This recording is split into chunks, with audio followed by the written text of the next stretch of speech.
നമസ്കാരം. അൽ മുക്തദാർ ജുവലറി. ഈ അൽ മുക്തദാർ ജുവലറിയെക്കുറിച്ചുള്ള ചില സംശയങ്ങൾ ഉന്നയിച്ചുകൊണ്ടുള്ള വീഡിയോ ആദ്യമായി പുറത്തുവിട്ടത് DNA ന്യൂസാണ്.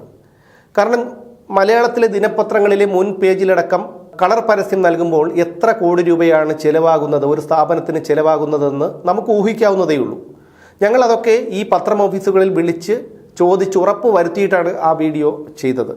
ഈ അൽ മുക്തദാർ ജുവലറി എന്നൊരു ജുവലറി ഗ്രൂപ്പിനെ കുറിച്ച് നമ്മൾ കേട്ട് തുടങ്ങിയിട്ട് 2-3 കൊല്ലങ്ങൾ മാത്രമേ ആയിട്ടുള്ളൂ.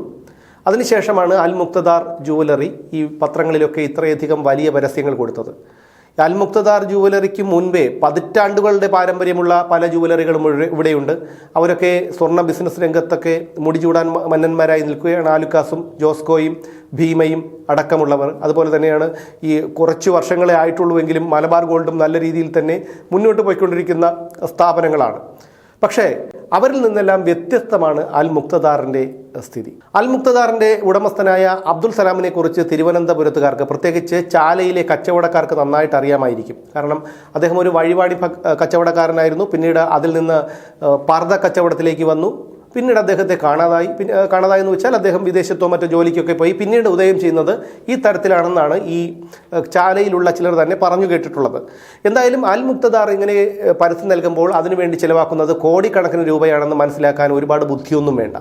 അതുമാത്രമല്ല, ഇത്രയധികം കോടികൾ മുടക്കി പരസ്യം ചെയ്യുന്ന സ്ഥാപനത്തിൻ്റെ ഷോറൂമുകളിലേക്ക് ചെന്നാൽ നമ്മൾ ഞെട്ടിപ്പോകുന്ന ഒരവസ്ഥയാണ്. കാരണം ഒരു പെട്ടിക്കടയ്ക്കുള്ളിൽ കയറുന്ന ഒരു പ്രതീതിയാണ്. ഈ ചെറിയ ഫാൻസി കടകളിലൊക്കെ ചെന്ന് കയറുന്ന ഒരു പ്രതീതിയാണ് ഈ പറയുന്ന അൽ മുക്തദാർ ഗ്രൂപ്പിൻ്റെ ഈ ഷോറൂമുകളിൽ ചെല്ലുമ്പോഴുള്ള അവസ്ഥ. അങ്ങനെ ഷോറൂം എന്ന് പോലും പറയാൻ കഴിയാത്ത ഒരവസ്ഥയിലാണ് അവരുടെ ഈ ഷോപ്പുകളൊക്കെ. അത് ഒരേ ഷോറൂമിൽ തന്നെ പല പേരുകളാണ് അവർ ബോർഡുകൾ വയ്ക്കുന്നത്. തിരുവനന്തപുരത്ത് തന്നെ കണിയാപുരത്തും ഇവിടെ പനവിള ജംഗ്ഷനിലും ഒക്കെ ഇവരുടെ ഷോറൂമുകളുടെ സ്ഥിതി അതുതന്നെയാണ്. ഈ ചെറിയ രീതിയിലാണ് അവരുടെ ഒരു ബോർഡൊക്കെ വയ്ക്കുന്നത്. അപ്പോൾ ഇതിൽ നിന്ന് തന്നെ നമുക്ക് വായിച്ചെടുക്കാൻ കഴിയും, കോടിക്കണക്കിന് രൂപ ഒരു മാസം ഇത്തരത്തിൽ പരസ്യം നൽകാനായി മാത്രം ചിലവാകുമ്പോൾ അവരുടെ ഷോറൂമിൻ്റെ വാടകയും അതുപോലെ സ്റ്റാഫുകളുടെ ശമ്പളവും കറണ്ട് ചാർജും നികുതിയും പിരിവുകളും ഒക്കെ അടക്കം വലിയൊരു തുക വീണ്ടും ചിലവാകും. അപ്പോൾ എത്ര കോടി രൂപയുടെ ബിസിനസ്, എത്ര കിലോ സ്വർണത്തിൻ്റെ ബിസിനസ് ഇവർ ഒരു മാസം നടത്തിയാൽ മാത്രമാണ് ഇവർക്ക് ഇത്തരത്തിൽ ഇത് ചെയ്യാൻ കഴിയുക എന്ന് സാമാന്യ ബുദ്ധിയുള്ള ഏതൊരു മനുഷ്യനും ചിന്തിക്കാവുന്നതേ ഉള്ളൂ. പക്ഷേ അവരാരും ചിന്തിച്ചില്ല. അത് മാത്രമല്ല, അൽ മുക്തദാർ ജുവലറി ഗ്രൂപ്പുകാർ ചെയ്തത് പണം സമാഹരിക്കുക എന്നുള്ളത് മാത്രമായിരുന്നു. മുസ്ലിം സമുദായത്തിലുള്ളവരെ മാത്രമാണ് ഇദ്ദേഹം, ഈ അബ്ദുൽ സലാം എന്ന് പറയുന്ന വ്യക്തി, ഇത്തരത്തിൽ പണം നിക്ഷേപിക്കാനായി പ്രേരിപ്പിച്ചിട്ടുള്ളതെന്നും അവരിൽ നിന്നാണ് നിക്ഷേപം സ്വീകരിച്ചിട്ടുള്ളത് എന്നുമാണ് പറഞ്ഞു കേൾക്കുന്നത്. അത് മാത്രമല്ല, ഓരോ പ്രദേശത്ത് ചെല്ലുമ്പോഴും അവിടുത്തെ ഈ മുസ്ലിം പുരോഹിതന്മാരെ ഒപ്പം നിർത്തുകയും അവരെയൊക്കെ ഈ ഷോറൂമിൻ്റെ ഉദ്ഘാടന ചടങ്ങിലൊക്കെ പങ്കെടുപ്പിക്കുകയും ഒക്കെ ചെയ്യുന്ന ഒരു തന്ത്രം കൂടി അദ്ദേഹത്തിനുണ്ടായിരുന്നു എന്നുള്ളതാണ്. കാരണം അവരെ സംബന്ധിച്ചിടത്തോളം അവരുടെ ഒരു പ്രദേശത്തെ ഒരു പുരോഹിതൻ വരുമ്പോൾ വിശ്വാസ്യത കൂടും എന്നുള്ളതാണ്. ഇപ്പോൾ പല സ്ഥാപനങ്ങളിലും നിക്ഷേപിച്ചിരുന്ന പലരും കൂടുതൽ പണം, അതായത് ലാഭവിഹിതം എന്നുള്ള ഇതാണ് ഇവർ പറയുന്നതെങ്കിലും പലിശയാണ് സംഭവം. ഇത് കൂടുതൽ പലിശ ഓരോ മാസം വാഗ്ദാനം ചെയ്യുമ്പോൾ മറ്റുള്ളവരൊക്കെ പലരും മറ്റ് സ്ഥാപനങ്ങളിൽ നിക്ഷേപിച്ചിരുന്നതും കടം വാങ്ങിയും പണയം വെച്ചും ഒക്കെ കൊണ്ടുവന്ന് ഈ പറയുന്ന തുക ഈ അൽ മുക്തദാറിലേക്ക് നിക്ഷേപിച്ചിരുന്നു. എന്നാൽ ഇപ്പോൾ പുറത്തു വരുന്ന വാർത്ത, അൽ മുക്തദാർ ജുവലറിയിൽ ഈ പറയുന്ന സ്വർണ്ണങ്ങളൊന്നും ഇല്ല, ഈ നിക്ഷേപകർക്കൊന്നും പണം തിരിച്ചു കൊടുക്കാത്തൊരവസ്ഥയാണ്. പലരും പല ഷോറൂമുകളും കയ്യേറുന്നു, അവിടെ ചെന്നൊക്കെ വഴക്കുണ്ടാക്കുന്നു എന്നുള്ള ഒരു വിവരങ്ങളാണ് പുറത്തു വരുന്നത്. ഇപ്പോൾ പാലക്കാട് ഷോറൂമിൽ കഴിഞ്ഞ 2 ദിവസം മുൻപ് ഒരു സ്ത്രീയും അവരുടെ കുടുംബവും ചെന്ന് ചീത്ത വിളിക്കുന്നതും അതുപോലെ വഴക്കുണ്ടാക്കുന്നതുമായിട്ടുള്ള വീഡിയോ ദൃശ്യങ്ങളൊക്കെ പുറത്തു വന്നിരുന്നു. അപ്പോൾ ഇത്തരത്തിലാണ് അൽ മുക്തദാറിൻ്റെ അവസ്ഥ. കാരണം ഇവരെങ്ങനെയാണ് ഈ പണം തിരികെ കൊടുക്കുന്നത് എന്ന് ചോദിച്ചാൽ, ഇത്തരം വാർത്തകൾ ആദ്യം പല ഓൺലൈൻ ചാനലുകളാണ്, മറുനാടൻ മലയാളി അടക്കമുള്ള ഓൺലൈൻ ചാനലുകളാണ് ഈ വാർത്ത വസ്തുനിഷ്ഠമായി റിപ്പോർട്ട് ചെയ്തത്. പക്ഷേ ഒരൊറ്റ മാധ്യമങ്ങളും, ഇവിടുത്തെ അച്ചടി മാധ്യമങ്ങളും ദൃശ്യമാധ്യമങ്ങളും ഒന്നും തന്നെ ഈ പറയുന്ന അൽ മുക്തദാറിൻ്റെ ഇത്തരം തട്ടിപ്പുകളെക്കുറിച്ച് അല്ലെങ്കിൽ ഈ സംശയങ്ങൾ ഉന്നയിച്ചുകൊണ്ടുള്ള വാർത്ത ചെയ്തില്ല. ഒരു അന്തിച്ചർച്ചയിലും അൽ മുക്തദാർ എന്തുകൊണ്ട് ഇത്തരത്തിലുള്ള കോടിക്കണക്കിന് രൂപയുടെ പരസ്യം കൊടുക്കുന്നു, ഇതിനുള്ള സോഴ്സ് എന്താണ് എന്നുള്ള ഒരു കാര്യം ഒരു ചാനലിലും അന്തിച്ചർച്ചയ്ക്ക് വിഷയമായിട്ടില്ല എന്നുള്ളതാണ്. കാരണം അവർക്ക് അതിൻ്റെ നന്ദി കാണിച്ചേ മതിയാകൂ.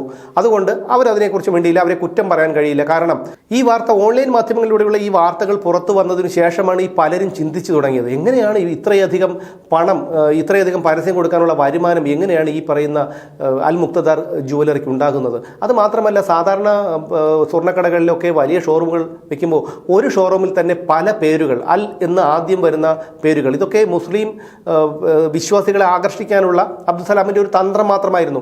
ഇതിനിടയ്ക്കാണ് അബ്ദുസലാമിന് ഐക്യരാഷ്ട്രസഭ അവാർഡ് കൊടുത്തതായിട്ടൊക്കെ, അദ്ദേഹം ഡോക്ടറൊക്കെ ആയി, അത് ഡോക്ടറേറ്റ് ഒക്കെ കിട്ടി. നമുക്കറിയാം ഡോക്ടറേറ്റ് ഒക്കെ കിട്ടാൻ, ഒരു വ്യക്തിക്ക് ഡോക്ടറേറ്റ് ഒക്കെ കിട്ടാൻ എത്ര രൂപ മുടക്കണമെന്നും അത് എവിടെ നിന്ന് കിട്ടുമെന്നും ഒക്കെയുള്ള കാര്യമൊക്കെ നമുക്കറിയാവുന്നതാണ്. അതുകൊണ്ട് തന്നെ അതിലൊന്നും വലിയ പ്രസക്തിയൊന്നുമില്ല. അപ്പോൾ ഈ ചോദ്യങ്ങളൊക്കെ ഉയർന്നു വന്നപ്പോഴാണ് നിക്ഷേപകരിൽ പലരും ചിന്തിച്ചു തുടങ്ങിയത്. അതോടെ അവർ പണം തിരികെ ആവശ്യപ്പെട്ടു.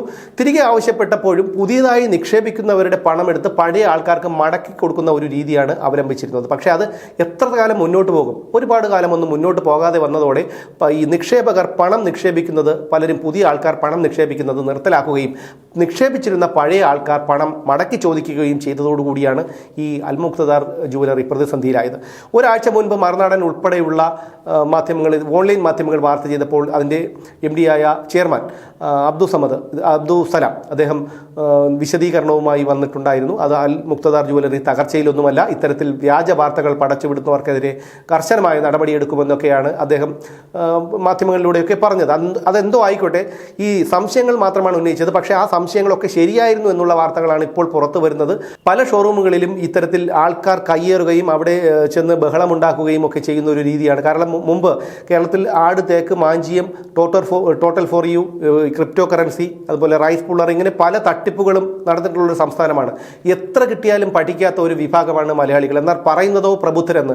ഉത്തരേന്ത്യയുടെ ഉൾഗ്രാമങ്ങളിൽ ഇരുന്ന് പോലും സ്കൂൾ വിദ്യാഭ്യാസം മാത്രമുള്ളവർ, ഈ പ്രബുദ്ധരെന്ന് പറയുന്ന കേരളത്തിലെ ഡോക്ടർമാരുടെയും IT പ്രൊഫഷണൽമാരുടെയും ഒക്കെ പണം, കോടിക്കണക്കിന് രൂപ തട്ടിയെടുത്ത വാർത്തകളൊക്കെ നമ്മൾ പുറത്തു വന്നിട്ടുണ്ട്. അതെന്താണ്? ഈ അത്യാഗ്രഹമാണ് അവരെ ഇത്തരം തട്ടിപ്പുകളുടെ ഇരയാകാൻ കൊണ്ടെത്തിക്കുന്നത് എന്നുള്ളതാണ് മറ്റൊരു കാര്യം. എന്തായാലും ടോട്ടൽ ഫോർ യു തന്നെ ഏറ്റവും വലിയ ഉദാഹരണം. ടോട്ടൽ ഫോർ യു വന്ന സമയത്തൊക്കെ അത് നിക്ഷേപിക്കുന്നതിൻ്റെ ഇത്ര ദിവസങ്ങൾക്കുള്ളിൽ ഇരട്ടി തുക മടക്കി കൊടുക്കുന്ന ഒരു രീതിയായിരുന്നു. പിന്നെ എന്തുമാത്രം വാഹനങ്ങൾ, ആഡംബര വാഹനങ്ങളൊക്കെ ആണ് അന്ന് ഈ ടോട്ടൽ ഫോർ യു തട്ടിപ്പിലൂടെ കോടികൾ തട്ടിച്ചെടുത്ത ശബരിനാഥൻ സ്വന്തമാക്കിയത്. പിന്നീട് നടന്നതൊക്കെ നമുക്കറിയാം. അതിനുശേഷം ഈ പറയുന്ന അൽ മുഖ്തദാർ അദ്ദേഹത്തിനെ കുറിച്ച് കാണിക്കുമ്പോഴും റോൾസ് റോയ്സ് കാറ്, ഹെലികോപ്റ്റർ, ഇങ്ങനെയൊക്കെയാണ് കാണിക്കുന്നത്. അപ്പോൾ ഇതൊക്കെ കണ്ട് ഈ ജനങ്ങളുടെ കണ്ണ് മഞ്ഞളിച്ച് പോകുന്ന ഒരവസ്ഥയാണ്. കാരണം ഇത്രയധികം കോടികളുള്ള ഒരു വ്യക്തിയാണല്ലോ. പിന്നെ മറ്റൊരു ചിലർ പറയുന്നു അദ്ദേഹത്തിന് ആഫ്രിക്കയിൽ സ്വർണ്ണക്കൻ സ്വന്തമായുണ്ട്, അതുകൊണ്ട് അദ്ദേഹത്തിന് പണിക്കൂലി ഇല്ലാതെയും ഫ്രീ ആയിട്ട് വേണമെങ്കിലും സ്വർണ്ണം കൊടുക്കാമെന്നൊക്കെയാണ് അബ്ദുൽ സലാമിനെ അനുകൂലിക്കുന്ന ഒരു വിഭാഗം പറയുന്നത്. എന്തായാലും ഈ പറയുന്ന അൽ മുഖ്തദാർ ജുവലറി തകർച്ചയിലേക്കാണ് എന്നുള്ള കാര്യത്തിൽ യാതൊരു തർക്കവുമില്ല. ഇനി കൂടുതൽ നിക്ഷേപകർ ഈ പണം മടക്കി ആവശ്യപ്പെട്ടുകൊണ്ട് തിരിച്ചെത്തുമ്പോൾ ആ തകർച്ച പൂർണ്ണമാകും എന്നുള്ള കാര്യത്തിലും യാതൊരു തർക്കവുമില്ല. കാര്യങ്ങൾ ഇങ്ങനെയൊക്കെ ആണെങ്കിലും ഇനി അടുത്ത് മറ്റൊരു തന്ത്രവുമായി ഏതെങ്കിലും ഒരു തട്ടിപ്പുകാരൻ വന്നാൽ അവിടെയും നമ്മൾ പ്രബുദ്ധരായ മലയാളികൾ ഇത്തരത്തിൽ പണം നിക്ഷേപിക്കും എന്നുള്ള കാര്യം ഉറപ്പാണ്. ഓരോ ജീവിതവും ഓരോ കഥകളാണ്, വേറിട്ട കഥകളുടെ ഒരു കൂട്ടായ്മ.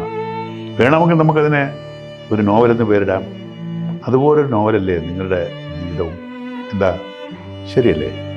നിങ്ങളുടെ അനുഭവങ്ങൾ, കഥകൾ എന്തുമായിക്കൊള്ളട്ടെ, അത് കേൾക്കാൻ DNA ന്യൂസിലൂടെ ഞാൻ എത്തുന്നു. കഥ പോലൊരു ജീവിതം, അതിനായി ഞാൻ നിങ്ങൾക്ക് വേണ്ടി കാത്തിരിക്കുന്നു. നമുക്ക് ഒന്നിച്ച് കാണാം, കുറേ കാര്യങ്ങൾ സംസാരിക്കാം, വേദനകൾ പങ്കിടാം. നിങ്ങളുടെ വിഷയങ്ങൾ, അനുഭവങ്ങൾ അത് ഞങ്ങളെ അറിയിക്കേണ്ട വിലാസം താഴെ കൊടുക്കുന്നു.